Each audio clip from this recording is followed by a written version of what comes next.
हर्षा रछारिया से जुड़ी हुई बड़ी खबर सामने आ रही है कि हर्षा रछारिया का सनातन से मोह भंग नजर आने लगा है। ग्लैमर की दुनिया में वापसी का ऐलान कर दिया है महाकुंभ की वायरल गर्ल ने।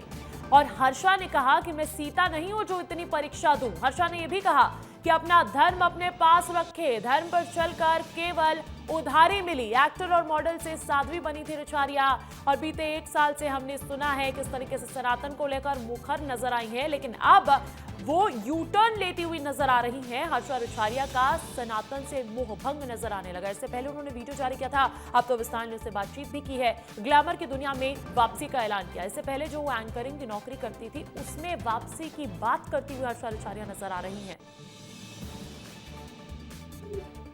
जिन धर्म गुरुओं का हम एक झलक पाना चाहते हैं, जिनके एक झलक पाने को हम अपना सौभाग्य समझते हैं, वही अगर कुछ धर्म गुरु एक लड़की के विरोध में खड़े हो जाएं और वो भी लगातार 1 साल तक विरोध करते रहें, तो मैं अकेली कितनी कब तक लड़ूंगी। लेकिन अब मैं इन परीक्षाओं को यही विराम देती हूँ और अब मैं अपने पुराने काम को जो मैं करती थी उसको अच्छे से पूरा करूंगी। और मुझे लगता है कि वो ऐसा काम था जिसमें विरोध नहीं था, शांति से आप जी सकते थे। मुझे लगता था कि पहले धर्म के रास्ते में शांति है, लेकिन अब मुझे लगता है कि उसी पुराने काम में शांति है।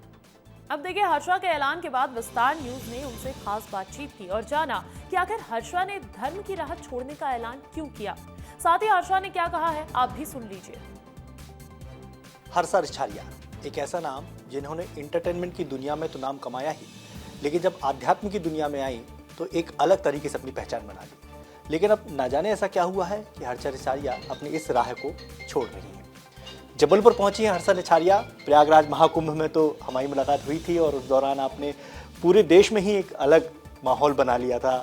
आपके जो वीडियो थे, आपकी जो चर्चाएं थी, आपकी जो बातचीत थी, बेबाक अंदाज में आप हर सवाल का जवाब देती थी। अभी क्या आपके मन में चल रहा है और क्या आपके विचार हैं?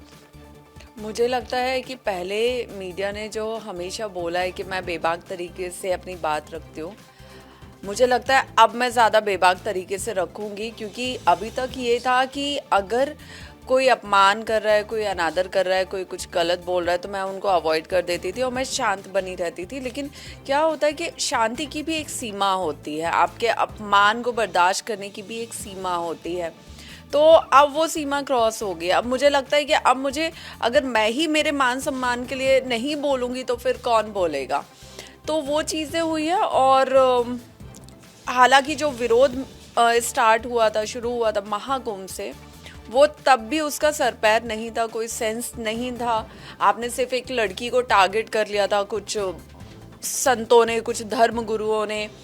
तो उसके बाद हमारे यहाँ का कल्चर कैसा है ना, हमारे देश का, कि अगर किसी का कोई विरोध हो रहा है तो बाकी जब समाज तक वो बात पहुँचती है ना, तो बिना उसकी सच्चाई जाने एक होड़ लग जाती है उसी बात को और बढ़ाने की। ये भूल जाते हैं उस लड़की पे, उसके परिवार पे क्या बीत रही होगी, वो लोग किस मेंटल स्टेटस से गुजर रहे होंगे।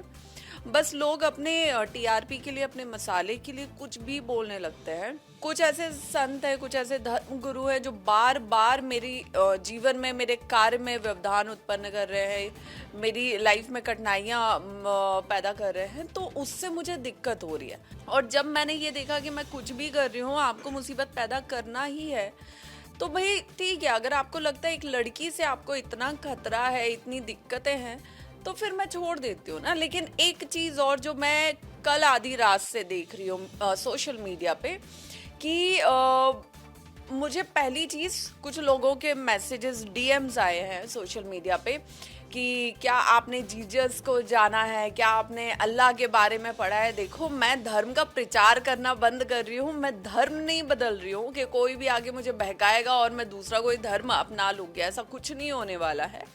और महाकुंभ के टाइम पे लोगों ने मेरे बारे में बहुत बकवास की।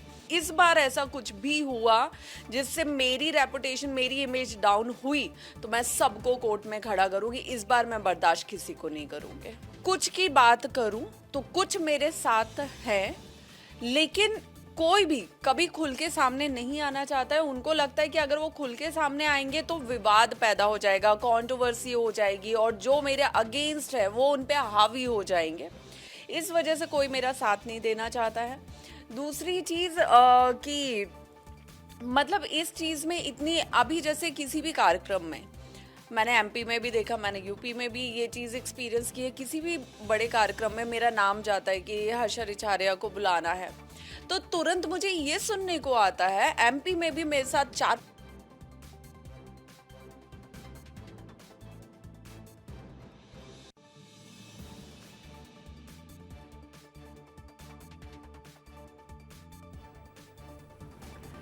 तो देखिए, हर्षा रिछारिया से एक्सक्लूसिव बातचीत विस्तार न्यूज ने की है। अब सनातन से उनका मोहभंग जरूर नजर आने लगा है। धर्म की राह पर वो जो डंके की चोट पर चलती हुई नजर आ रही थी पिछले 1 साल से, महाकुंभ के दौर से ही, अब कहीं ना कहीं उन्होंने इस राह को छोड़ने का ऐलान कर दिया है, फैसला लिया है।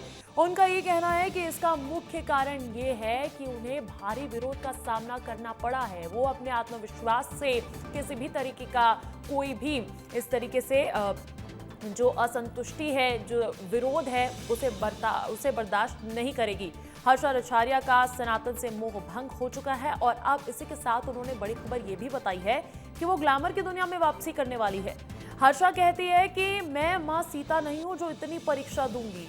उन्होंने ये भी कहा कि अपना धर्म अपने पास रखें, धर्म पर चलकर केवल उधारी मिली है। कहीं ना कहीं उधारी तले दबे होने की जानकारी भी इस राह को चुनने के बाद उन्होंने साझा की।